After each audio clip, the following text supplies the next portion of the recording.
है।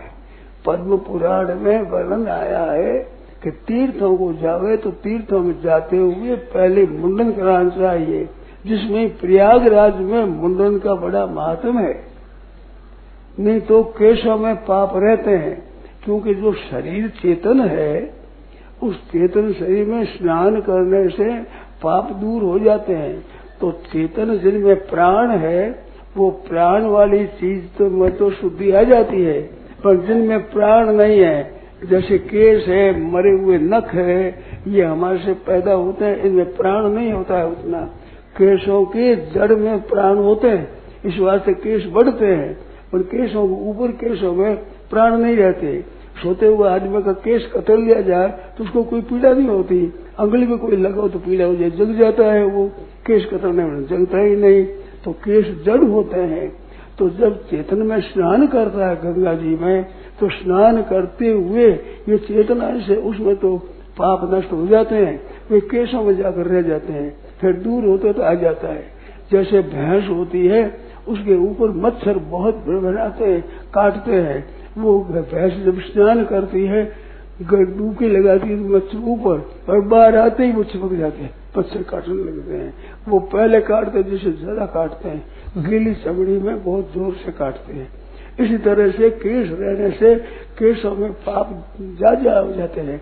फिर उसे जनेऊ आदि लेने के बाद फिर भी केश भीतर प्रवेश कर जाते हैं, और केश कतर लेने से वो पास में रहते ही नहीं, पाप सब नष्ट हो जाते हैं।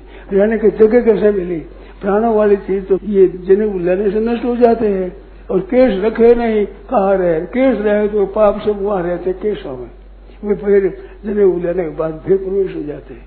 इस वास्ते संस्कार में पहले केश कतरना ये संस्कार का खास अंग है। ऐसे ही पंचगव्य है, गाय का गोबर, गाय का गोमूत्र, गाय का दूध, गाय का दही, गाय का घी, ये पंचगव्य है। ये पंचगव्य प्राशन करने से भीतर की शुद्धि होती है, केश अधिकार से बाहर की शुद्धि होती है, जिन्हें वो अधिकारी होता है। और केशों को नहीं कतरना से केशों में पाप रहते हैं, इस वास्ते केश कतरने की प्रथा है। ये सब ठीक करो भी, कोई भी काम किया जाए विधि से किया जाए तो वो ठीक होता है, और विधि से विपरीत काम नहीं होता। जैसे कोई हलवा बना हुआ, हलवा में क्या होता है? आटा होता है, घी होता है, पानी होता है, चीनी, चार चीज होती है। हलवा बनाने में चार चीज होती है। वो तेल करके ठीक तोल करके बरोबर ले लो, और फिर साथ में पानी डाल दो, पानी में घी डाल दो, घी में आटा डाल दो, आटे में चीनी डाल दो, हलवा बन जाएगा। पूरी मात्रा में डालो, नहीं बनेगा। तो कैसे बनेगा? हलवा बनाओ तो पहले घी लाओ, और घी में जो सूजी का बनाना हो, आटे का बनाना हो, वो आटा डाल करके उनको भूनो, बिगा में रंग हो जावे, सुगंधी आने लगे, तब समझना चाहिए कि ये सैंतल आएगी। अब ये सिक्के अच्छी तरह से उसमें खूब गर्म गर्म जल, जिसमें चीनी डाली हुई है, ऐसा जल एक सादा जल होता है, खूब गर्म खौलता हुआ, ऐसा गर्म में डाला जाए जल, तो वो हलवा बनता है चीनी का और सादा। उसमें भी पहले सादा डाला जाए, बहुत तेज गर्म गर्म, पीछे चीनी डाली तो सफेद होता है, और पहले चीनी डाल तो लाल हो जाता है हलवा। तो इस तरह से विधि से बनाने पर हलवा बढ़िया होता है, और विधि सहित नहीं बनाने तो बढ़िया नहीं होता। ऐसे जनेऊ लीर विधि नहीं करी तो क्या हलवा बन जाएगा? पानी डाल दिया, पानी में घी डाल दिया, घी में चीनी डाल दी, चीनी में बस आटा डाल दिया, चीज तो वही है।